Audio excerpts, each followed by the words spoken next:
Hello everyone, welcome back to my channel, Planning and Budgeting Life.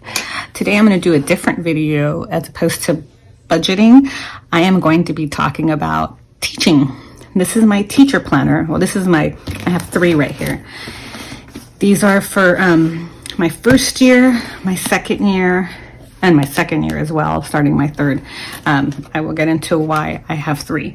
But for you first year teachers who are starting off, I want to tell you my experience about it. So let me give you a little background information on my my teaching. I wanted to say was basically that when I worked as a secretary. I'm 47 years old, for those of you who don't know, and I don't think I've ever said anything.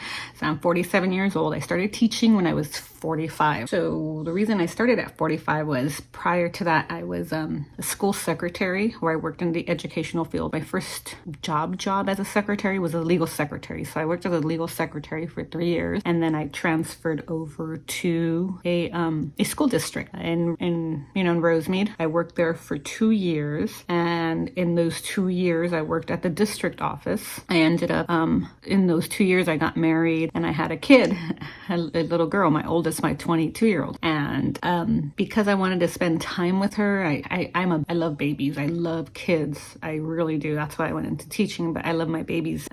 So I wanted to spend time with my daughter as she was growing up. So my husband ended up finding, he was like, hey, there's an opening closer to us. So he thought it's a school secretary position, and it's 10 and a half months, I think it was at the time. So I would get 6 weeks off in the summer.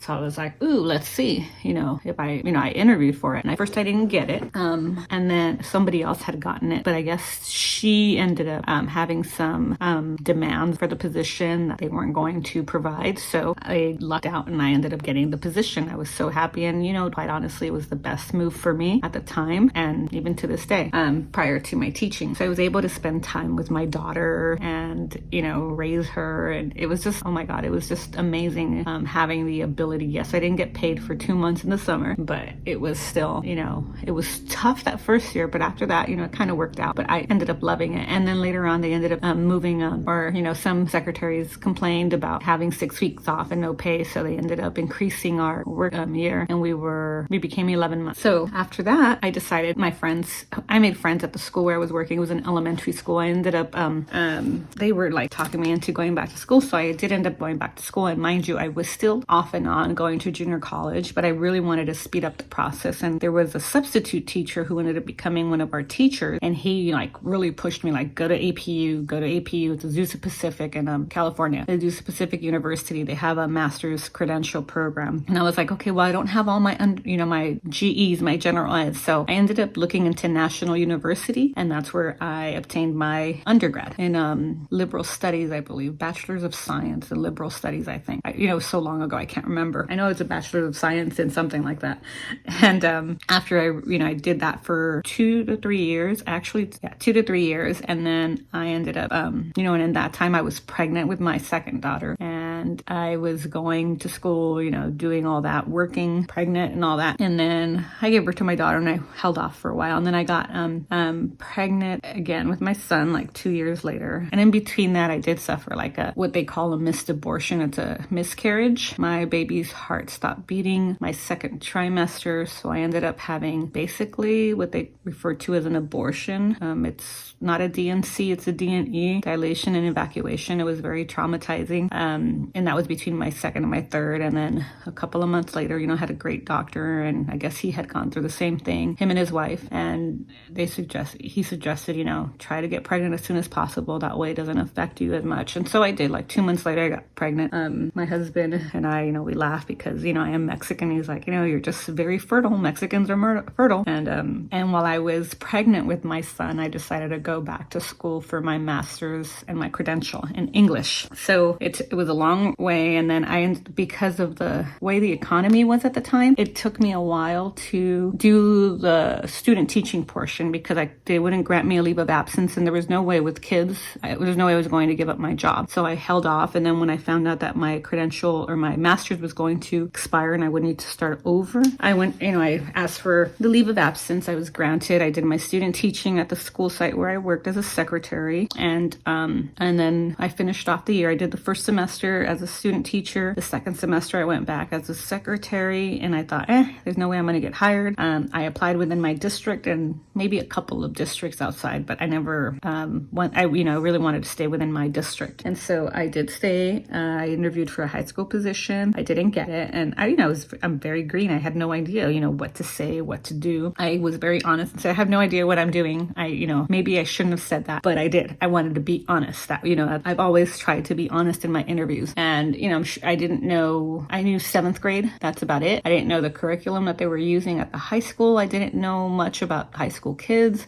I knew what I could bring to the job, but I knew they weren't going to take a chance on a newbie at a high school level. They really need experience. So the second position I interviewed, which for some reason, like in the back of my mind that whole year when I found out that the English teacher was going to retire from the junior high position that I applied for, I always felt like, okay, that's mine. That's my position. And sure enough, I interviewed. I was like, I prepared myself a little more. The principal who was there, who ended up transferring to the site where I was working as a secretary, he gave me some advice. We, ran through some questions. I researched. I did so much research on how to interview better. I knew what to bring a little bit more to the junior high than to the high school. So I was very serious in the interview. And then at the end, when they, I answered all the questions to the best of my ability. But when it came at the end of the interview, when they said, do you have anything that you want to tell us about yourself, or do you have any questions? And so I was basically very honest and said, you know what? I know what you see right now is someone very serious, and I am serious, but when it comes to the kids in the classroom,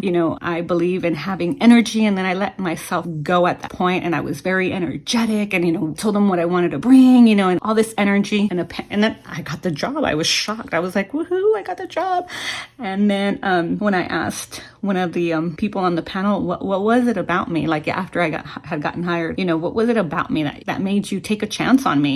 Someone who really had no experience, and they're all, your energy. That's what we need for the kids. We need that energy. And I was like, oh, great. So I ended up getting the job. So this leads me to my planner. My first planner, my teacher, Erin Condren Planner, and I changed that. I had a different one, but I love changing the covers, especially on these teacher planners. But this is the one I fell in love with, and I think I'm going to continue. I have different ones. Each one has something different to bring to my teaching. So for newbies, let me tell you, that first year is going to be rough, overwhelming, especially if you're doing the induction program, which used to be called BITSA. It's the 2-year program for new teachers, so it can help you grow. It was tough. And constantly asking for help. Everything. It was overwhelming. I mean, as you can see, most teachers will fill this out, like what they're going to do for the year. I had no clue what I was doing, honestly. Day by day, I was taking it. I would try to do things to prepare, and it just didn't work. I work in a low socioeconomic district, so that also affects it. But these are, I use these for my seating charts and everything. I didn't take notes at the beginning. This is July, actually. I would use my stuff. I did, TED Talks. I would do a lot of things, try to prepare myself, but it does not prepare you. So, I planned my August out with being a secretary in mind, and then I ended up getting hired. Like I got hired on the 2nd. I had to end up resigning from my secretarial position this day on Wednesday, and I started at the new teacher academy on Thursday, Friday. My first day of work was, as a teacher, Monday, Tuesday, we had Wednesday off, and first day of school. Now, first day of school. Yes, it's going to be overwhelming for new teachers. I don't know, because I've been working in this district for over 20 years. It's 22 years now. I was not as nervous as I should have been. Could be my medication too. At the time I was on antidepressants for my hot flashes, but I was nervous, but it was a nervous excited. I wasn't like, oh my God. I did everything that I could. I researched online. I asked what to do. And, I started the way a traditional teacher with that school year. I did everything. I always took notes. I always researched things. This is the first day of school. I did my syllabus and rules. I prepared my classroom in like basically one day, 2 days, because of all the meetings and when I can actually get in. I was very excited for my first class. But for new teachers, this is what I'm going to tell you, my advice. Do the best that you can, research the curriculum. It's going to be hard because there's so much involved. Everyone's like, get to know it. It's tough. There's no way you're going to get to know everything in a short amount of time, unless you got hired with plenty of advance notice. However, again, that's going to affect it because it doesn't mean that you're necessarily going to have access to everything. If you can collaborate or meet with your department, great, text message, whatever, emails, that will help, get a pacing guide. Although I had no idea, I knew about a pacing guide, but I didn't really know how to use it during my student teaching, maybe because I student taught with my friend. Like she would just tell me what to do. Like her planning wasn't like, there's this teacher that I follow on Instagram, Copeland Plans, I think she's called. She has very detailed lessons. She makes her notes. My master teacher did not. She would say, okay, this is what we're going to work on today. And this is, the lesson we're going to work on. So we didn't lesson plan the way, most people lesson plan. So I struggled when I was doing my student teaching, because when I would meet with my mentor, he would require detailed lesson plans, and my master teacher was like, that's not how we lesson plan, and she would try to help me, but it was difficult. So, she would tell me, okay, we're going to work on this. So I taught 7th and 8th grade and study skills my first year. 7th grade I was comfortable with. I tried to follow the lesson plans the way I did with my friend, my master teacher. So she would text me, this is what I'm working on today, and I said, okay. So then I would incorporate that into my 7th grade lessons. Then my 8th grade was, that was difficult, my eighth grade class, because I didn't know, it was my first year teaching 8th grade. And so I, would ask my department, and they're like, oh, we're just doing this. Oh, we did that. They really didn't collaborate with me, I guess. They didn't share as much. So it was really difficult. And the one suggestion I would give you as a first year teacher, I would say, okay, I'm going to work on this. And then I would research and, how I can teach it to the best of my ability. And then there was so much information that I couldn't just teach, one thing, like it was like I was all over the place, quite honestly. It's like, just focus on one area or one way of teaching and just stick to that way of teaching. That is the best suggestion I can have for first year teachers, because I would find one way I would teach it. I'm like, oh, that doesn't work. Let me find another. And yes, it's okay to experiment, but then the kids get confused, quite honestly. I even confused myself. It was very, very, very rough. And so this is, how it would look. I was just doing the best that I could. And I felt like I was all over the place. And not only with this, but also with my induction program. It was, that was an additional stress to put on, new teachers. It quite honestly is. It's a lot of work there. It's a lot of work here, and then I think my first year, I missed 23 days of work. Mind you, not because I was sick. It was from new teacher trainings, from workshops that you're sent to, all these things that you need to do as a new teacher. My BITSA, I would call it BITSA, but it's induction, just because I would get confused with the induction. PLC conference that took me away for 3 days.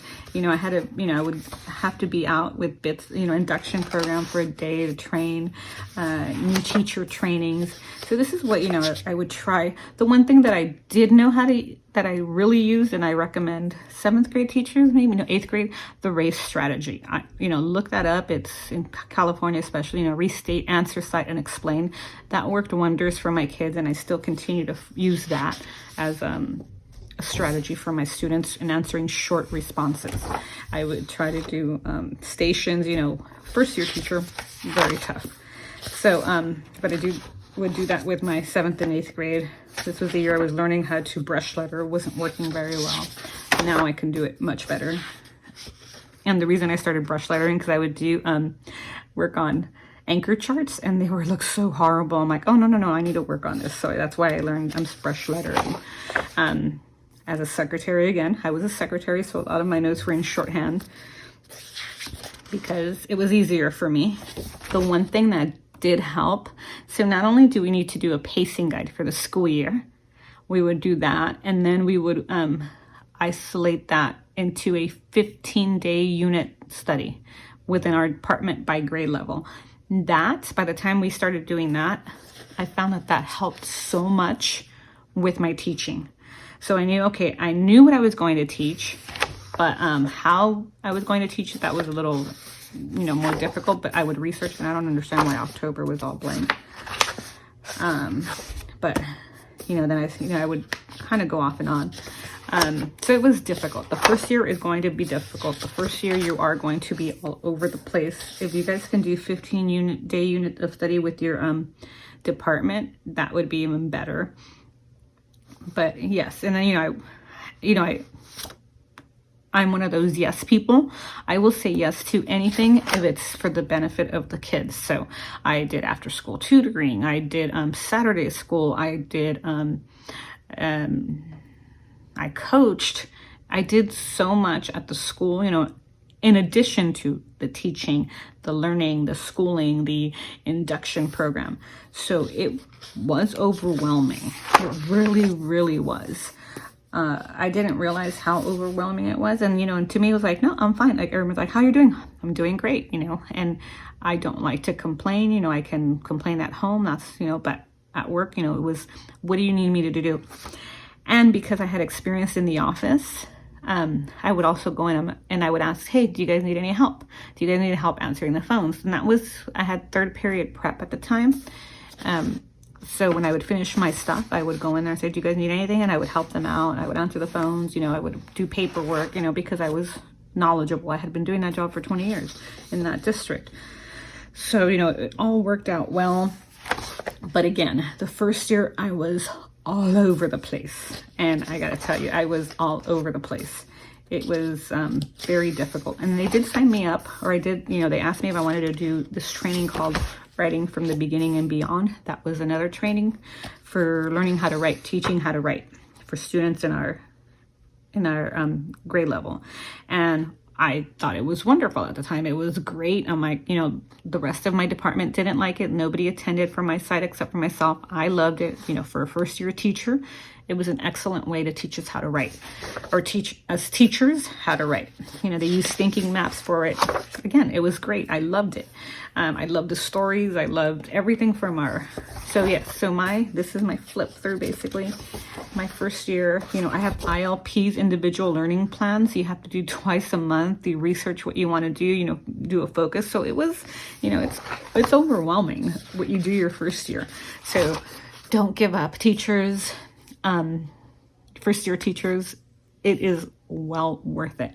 The other thing, classroom management. Be as strict as you can. That's, the kids are going to hate you. My first month of school, a student who I called on, she was misbehaving. She had quite an attitude problem. She called me a stupid bitch. And I was like, I guess I should have been offended by the bitch part, but I was like, oh, I'm not stupid. And, I just wanted to downplay it because it was, everybody heard it, and, she ended up getting written up and changed from my classroom to another period, not necessarily to a different teacher, to a different period. And yes, she was a toughie, but by the end, oh my God, I loved her. She was one of my favorites. Our kids in our district have a rough time. We're low socioeconomic area. See, I'm all over the place with my writing as well. But it was tough. It was really, really tough. And here I am getting better at the brush lettering. I would practice every chance that I got. So yes, the first year, and because I felt like I was struggling with the teaching portion, what I focused on was relationship with the kids. And the kids in the end, my toughest class was my 5th period. That's where the girl who called me a stupid bitch was originally in. They ended up being my best class because I built such a good relationship with them. I mean, all of them, but with them, that they would try their hardest. They had the biggest growth from the beginning, and they were my lowest kids. But the way I would work with them when I had Saturday school, I would, give them incentives like, hey, come in and we'll work one-on-one, we'll work in smaller groups. So when I would work Saturday school every other Saturday of the month, we don't have it every day. It's like once a month. So every other month I would work Saturday school. I would get about 36 kids who would come into Saturday school because I would provide them with donuts, hot chocolate, water, anything to get them in. And then they would work. I mean, they were just such good workers. So when I saw the growth, like from the beginning of the year to the end of the year, they excelled because of the relationship that we build. And that was my biggest class and my toughest class. They were just wonderful kids. And at the end of the school year, because they were the last day of school, I promised them, if you guys, go up, then they had the best grades as well. They did all the work. Maybe they didn't do it great, but they did submit the work, and I would grade them accordingly. But because they would turn it in, it was just, that was great for that class. So I said, whoever has the highest, no D's or F's, they get a pizza party. So that class had no D's or F's. And the Friday after the last day of school, I had a pizza party for them. About 20 kids showed up, and we watched, like a movie on Netflix. And, they were just, that was my favorite class. Like, I have to say, when I see them at the high school for orientation, it's just, I love them. I do. Then, they still keep in touch. They email me via school, email. They were just a great group of kids. But yes, so I focus more on the relationships and trying to get them, like, I guess, bribing them to work, but they did. They worked, and they worked hard. And that was my first year. My second year was a little easier. So I ended up buying a planner, like, on sale through Erin Condren, and I was like, woohoo, I got it on sale. But I didn't fail to notice that the first 6 months were from 2019, which was part of my first year. So I ended up starting in July. And so again, when I tell you, I was like, woohoo, yeah, I'll do anything. I decided to work summer school. And this, my first year as a teacher, having my first year of summer, the first day of break after I had my little pizza party for my kids, I was playing softball with with my friend who's a teacher from the previous school I used to work at. She ended up fracturing her femur from a line drive to the leg. I ended up in the first inning, I think the third play, tore my hamstring muscle at the top of my thigh, like kind of my buttock area, doing the splits. I was playing first base, and there went my whole summer. I was like bedridden on crutches. It was the worst injury I've had. It was worse than birth, I have to honestly say, and I have a high tolerance for pain. But I did go back the 6-week mark of my injury to summer school, and it was tough standing or sitting. Like, I couldn't sit for long periods of time. I couldn't stand, so it was just, and I would monitor. But I did do summer school. It was an enrichment program. I didn't realize at the time it was all special ed kids. But they were great, and they worked, and it was a little tough. But I kind of knew what the focus was. Like, okay, this summer I'm only going to focus on the race strategy. So that's what we worked on. I ended up co-teaching as well in an inclusion program, which means we mix the special ed kids with the regular population. And, we do still make the accommodation stuff. Like, it's me, the special ed teacher, and the special ed instructional aide. And oh my God, seriously, that was the game changer for me as a second year teacher.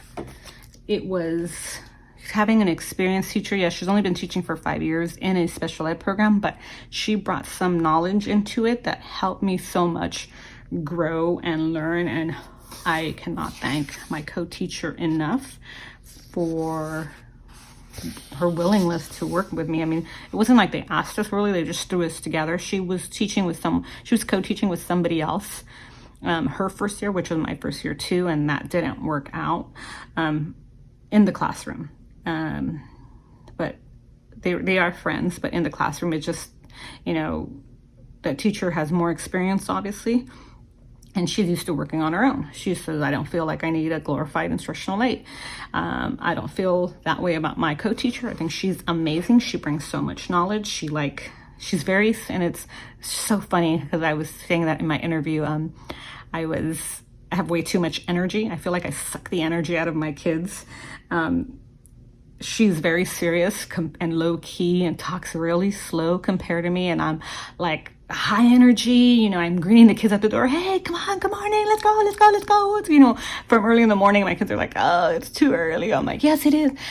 And all this, I never drink coffee. I am not a coffee drinker. I don't know how I, have all that energy in the day, but I do. My kids are like, oh my God, but it wakes them up, and it is just kind of like night and day with my co-teacher and I. But, it works. It works for us. The kids go to her and they'll go to me, it just depends. I try to incorporate a lot of horror movies, or, relate a lot of the stuff to TV shows or anything that the kids might relate to, whether they watch TV, scary movies. That's like the thing that they can relate to the most. So, anything I'm like, okay, if I try to relate, theme or whatever, I bring in a movie, like what's the central message or what's the main message or the theme of, Halloween, because that was big, but last, it's my second year. And they're all, oh, it's this. And I'm like, yes. So how can we find that in this story? That's how I try to relate everything, because they do love horror. It was a big thing, anything that they like, Stranger Things, So yes, my second year was a little better again, but it was all thanks to my teacher, my co-teacher. So we planned out, as a department, we worked on our planning, our pacing guide. And then from there, we went into our 15-day unit of study, and we worked in our department, 8th grade. But I would always ask, like my co-teacher is always like, you're the content expert. I'm like, yes, but I'm still new. So I would, okay, this is what I want to teach. And I said, how do you want to introduce it? How do you want to do it? So at the beginning of the first semester, I would teach it a certain way because she wasn't comfortable with it. And then she would take over. We co-taught 2 periods, 4th and 5th. So I would do 4th period, and then she would follow my lead and do 5th period. And then it was just interesting to watch because I would do it a certain way, and then she would bring a whole different, perspective to it. She would bring it to a whole different level. And I was like, ooh, I like the way you do that. And she said, no, I like the way you do this. So we worked very well. We planned every Friday during our prep for the next week and how we're going to do it and all that stuff. Our classroom discipline is a little different, but it worked. I'm very open. I go with the flow because I'm new and I'm not set in my ways. So it just worked very well, and she's young, and so it just worked in her favor that, I'm whatever, and it worked in my favor that she's whatever, and she goes with the flow. So yes, so second year was definitely great. It was so much better. I still had to do the induction program. And then this year I still did after school tutoring. I did Saturday school. I was coaching volleyball and basketball. Volleyball twice because I did it for my kids' school, my daughter's school at Catholic school. I coached volleyball and basketball there. And I also coached for Glendora Youth in California. It's a volleyball program like for the city. So I was very overwhelmed, but again, like the same thing, I was like, yes, I'll do it. Anything. I joined PBIS committee. I was on the ITT cohort for technology. So I was very super busy this year as well. And, but like my co-teacher was like, you're going to get burnout. You're going to burn out. I'm like, if it's for the kids, I can't say no.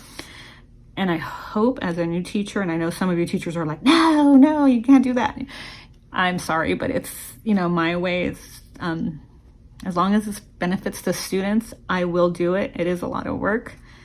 We don't get paid that well for it. Well, I think I get paid decent, considering I came, from secretarial position, but, I appreciate that I have this job. I'm lucky that I have this job, especially at my age. I never even considered my age as a reason for not to get a job until I think now I'm like, oh my God, if I get let go, I'm going to be, I'm 47, I'm going to be 48. I'm old. Thankfully, I still have the energy. I hope I can keep this as long as I can because, I love working with the kids. I love what I do. But yes, it was a much better year. So we did, did a lot of stuff with the kids, but it was a little more focused.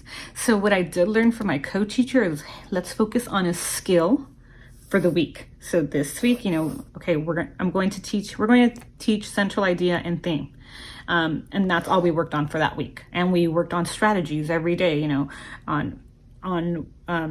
for theme. The only thing that I didn't like was that we had to do iReady diagnostic, or iReady. It's a program that we use every Wednesday. So it cut our week in half. So, this was a holiday, but Monday and Tuesday we would teach our skill. Wednesday would just mess us up, and then Thursday and Friday. So what I ended up doing was adjusting the iReady diagnostic to teach whatever we were teaching that week. And then, but every week there was a skill that we wanted to teach. And again, continued with the theme and central idea because it took us a while with these kids. And it does take a while. It's not just a week, and then we incorporated annotation into it. But this week, this school year, I think we're going to do it differently and just one skill a week and just focus on that and, drill it into the students. And then during Christmas break, I decided to watch, I'm part of this EB Academics group. I pay a monthly fee for it. And then Caitlin and her partner, oh my God, I blanked on her name, but I know it's Caitlin from the EB Academics. They did a little presentation over the break on 4 strategies for writing, literary responses, what are just essays, And I thought it was just the biggest eye-opener for me, and it made it so easy. And you do pay a price other than the monthly fee for the program. It was $247, I believe. And I bought it. I was like, you know what? I think this is going to help. So as soon as we went back to work, and I keep finding these, obviously I haven't looked through my planners.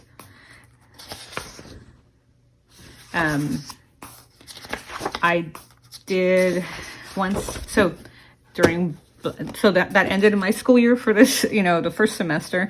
There was a Black Friday special, so that's where I bought this one. And I changed the cover. See, I always change the cover. And I started in January.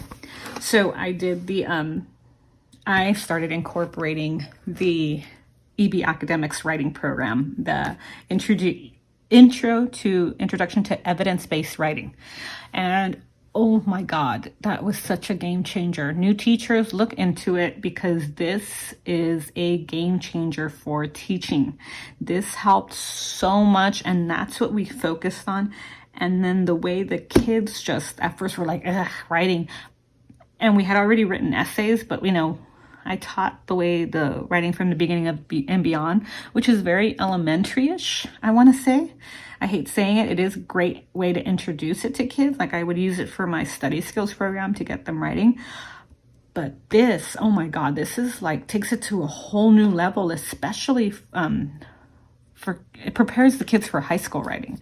That's how I saw it. And I had a student, a college student who was working on her teaching credential. She came in to observe my class, and she was a former student from the from the middle school I used to work at as a secretary. So she was like, oh, can I observe your class? And I was like, sure. So she came in, and she was in for like a week when we were like really into the evidence-based writing. And she was like, oh my God, I didn't learn this until college. And she was telling the kids like, hey, this is really good. Like I was telling her, it was my first time teaching it, but that was just it, like that. I felt so comfortable in my teaching with that evidence-based writing strategy. It was amazing.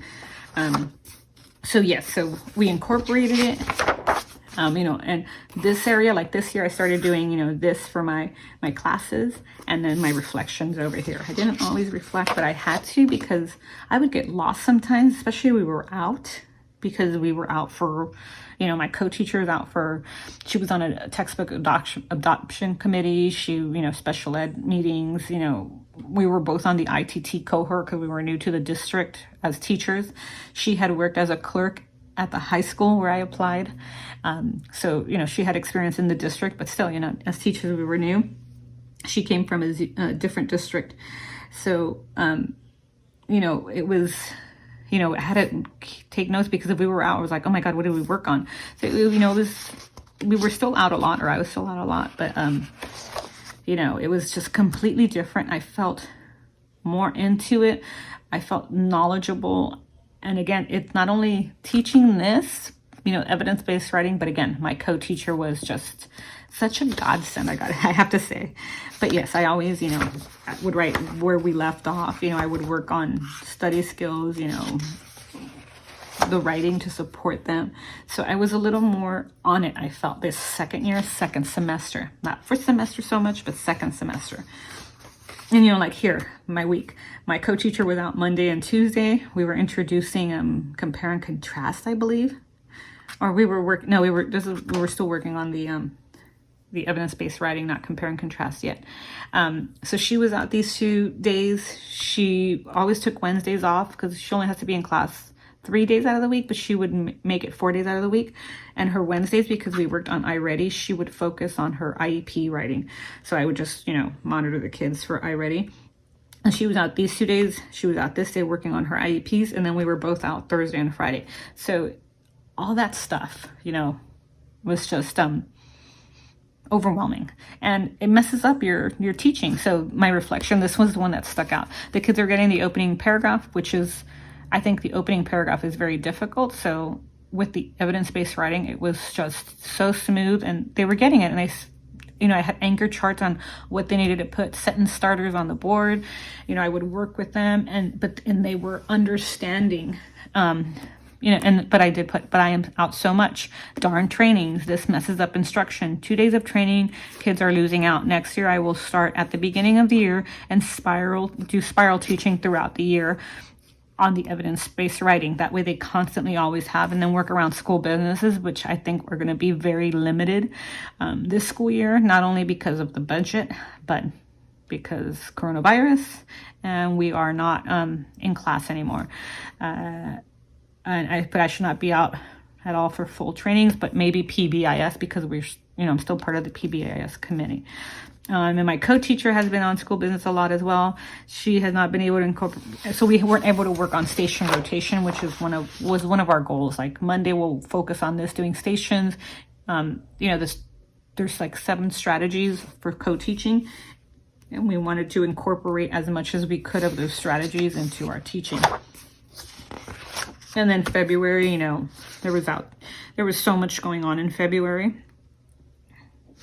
We had our iReady mastery, which takes time. The end of the grading period.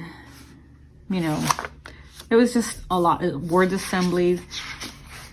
And we did, we were introduced suspense here. I had my observations, my final observation, not only by my mentor, from induction, but also from my principal, and my final evaluation as a new teacher to see if I would get hired the following year, which yes, I did.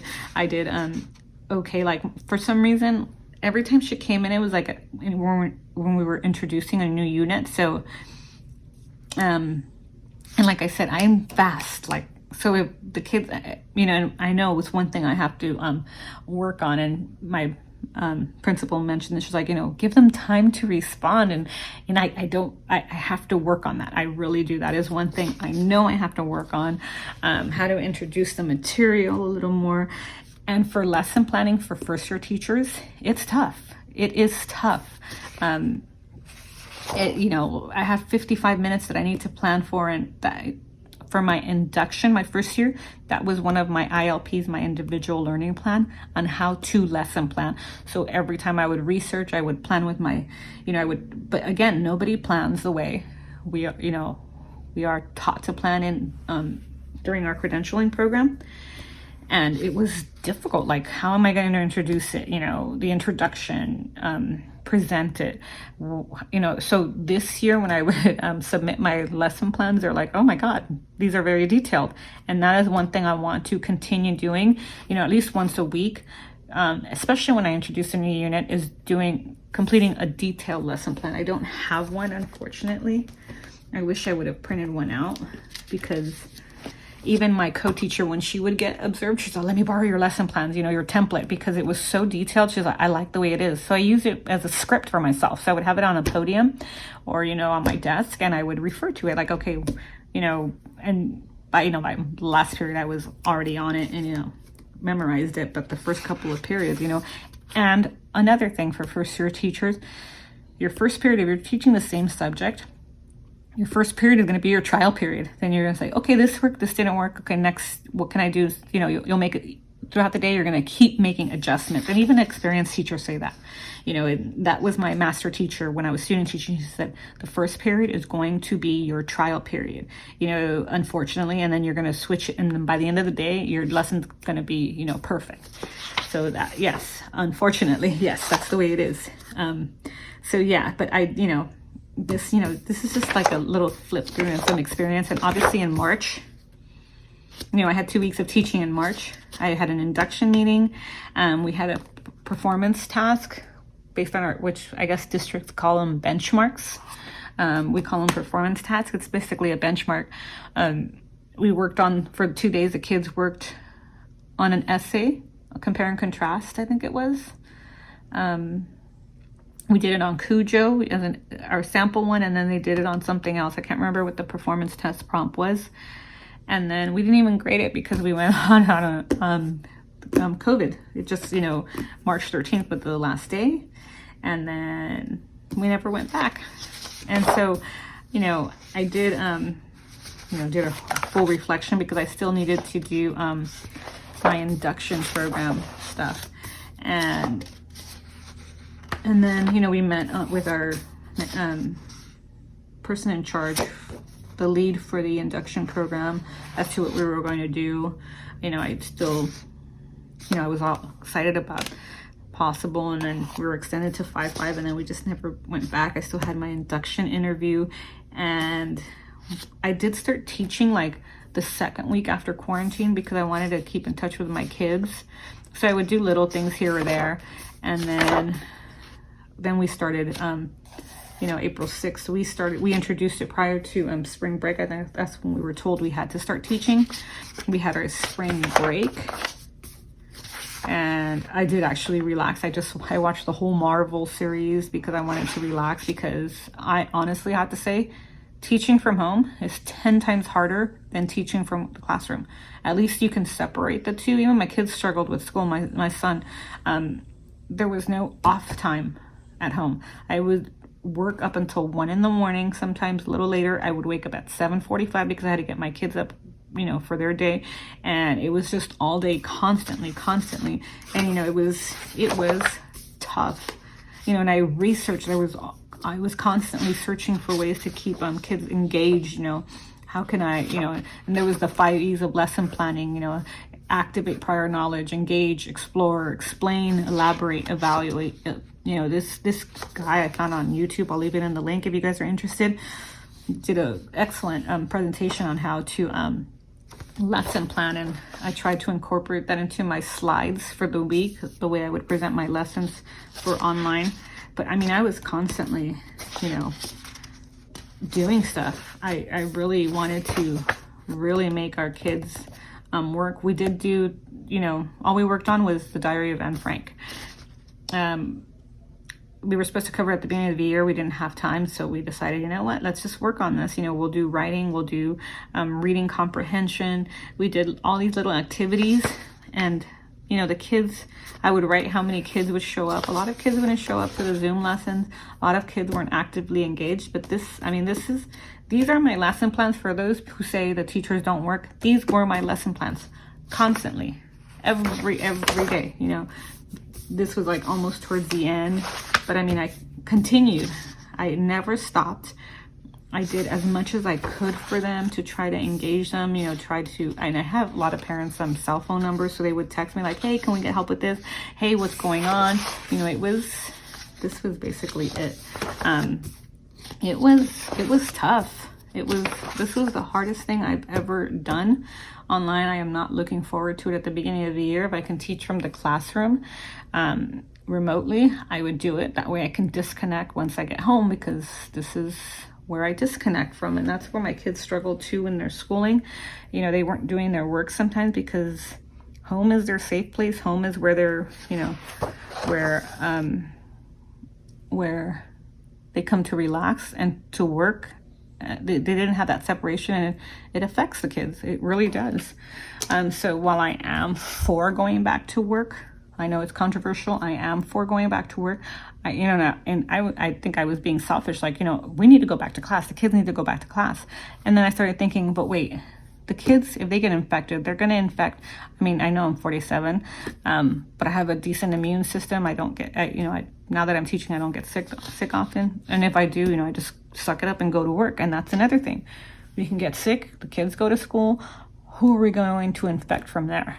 You know, and some of the teachers are older and they're going to get sick. So yes, I'm selfish saying I want to go back to work, but I do have to think about others. So, you know, I fully support those who don't want to go back to work, and I fully support those who say we want to go back to work. So, you know, it's very controversial. I just don't feel like I can engage or build connections from home the way I can from the classroom. But in the end, you know, it's for the safety of all. So new teachers, please don't despair. This is going to be tough, but you will get through it. And you do. Don't give up that first year. Yes, it's going to be tough. It's going to seem like a lot. It's going to seem overwhelming, but it will get easier. And it goes by so fast. Like my first year just flew by. I mean, I'm starting my third year. I was hired. I am starting I'm gaining my bilingual authorization that I'm working on right now. I'm taking courses for that, and I will take my test hopefully by the end of this school year, or whenever they open, you know, testing, I can take my test, and I'll have my authorization for that. But there's so much, you know, out there. It's such a rewarding experience working with children. I will once we start, like next week, I think I'm going to start planning. I mean, I was already back in June starting to think about next year already, you know, what was difficult. You know, my EB academics, looking at it, you know, purchase my new planner. I was going, even before the Erin Condren controversy, I mean, this is June 10th, I was looking into For the Love of Pi. But what I may do, which I did 1 year, was just buy the Plum paper planner. I do love them. Just buy 6 months for the second semester, and then do the Love of Pi the following year, since I don't know what's going to happen, you know, for teaching this year. So I think I may do that for the second semester. But again, teachers, you know, ask for help. That is my main thing. Ask for help. Reach out to the, you know, Instagram teaching community, YouTube teaching community. If you guys need any help, you know, drop a message either here, or I'll leave a link to my Instagram, my email. It is a lot of work. It is, it's, you know, sometimes you can feel like so overwhelmed and you want to give up, but don't, because it is rewarding. I do love it. Yes, kids can be little, you know, I treat my students the way I treat my kids. I'm like, you know, my own kids annoy me, and it's okay. And I tell my kids, you guys annoy me, but that doesn't mean I don't love you, because I do love them like my own kids. And I know for young teachers it's different because you don't have kids sometimes. But I treat my students the way I would treat my kids. I have high expectations of them the way I have high expectations of my kids. My special ed kids too, I tell them, you know, the smart kids that you think, oh, I'm not as smart as them. It's not that they're naturally smart. I do teach the growth mindset. I say, you know, they work hard for their grades. They work hard to, you know, understand the material. Unfortunately, you just need to work 2 times or 3 times harder, sometimes 10 times harder than the others. It's how much you want to give to your grades, to your knowledge, to your learning. So it's just, you know, it's, and I love them. Because I worked in the office for so long, and I only had the experience of getting to know the kids who were always in trouble. The trouble kids are my favorite. I feel like I can always connect, maybe because I was kind of that troubled kid as, when I was younger. Maybe not as bad, but, I fully believe that you're a product of your environment. And, my husband and I sometimes, like, he'll say, you're this way with your parenting. I don't like it. And I'm like, well, I don't know any better. This is how I was raised. And he doesn't understand that. And I think that's sometimes when we see kids who are troubled, we don't make my favorite time is parent conferences, because I get to know the parents, get to, find out where the kids come from, what they're going through. And it opens my eyes to my students and why they are the way they are, and what accommodations I could make or understand how they are. I just, get to know your parents, get to know your community, get to know the kids, your teachers. It will make it so much easier for you. That is the end of my video. I know it's a long one. I'm sorry, but I had so much to say, and I was trying to cover 2 years of teaching at the same time with giving you information. By no means am I an expert. Again, I'm just starting my third year. There's so many other experts in teaching. The one that I do follow, Too Cool for Middle School, maybe because she's a middle school teacher and teaches English, although she teaches social studies, I don't. She's the one I follow the most. I know there's other great ones on there, but good luck, new teachers. Seek help. That's it. Ask. Don't be embarrassed to ask. All right. Good luck, and all teachers, we are starting a new year. Can't wait. Bye.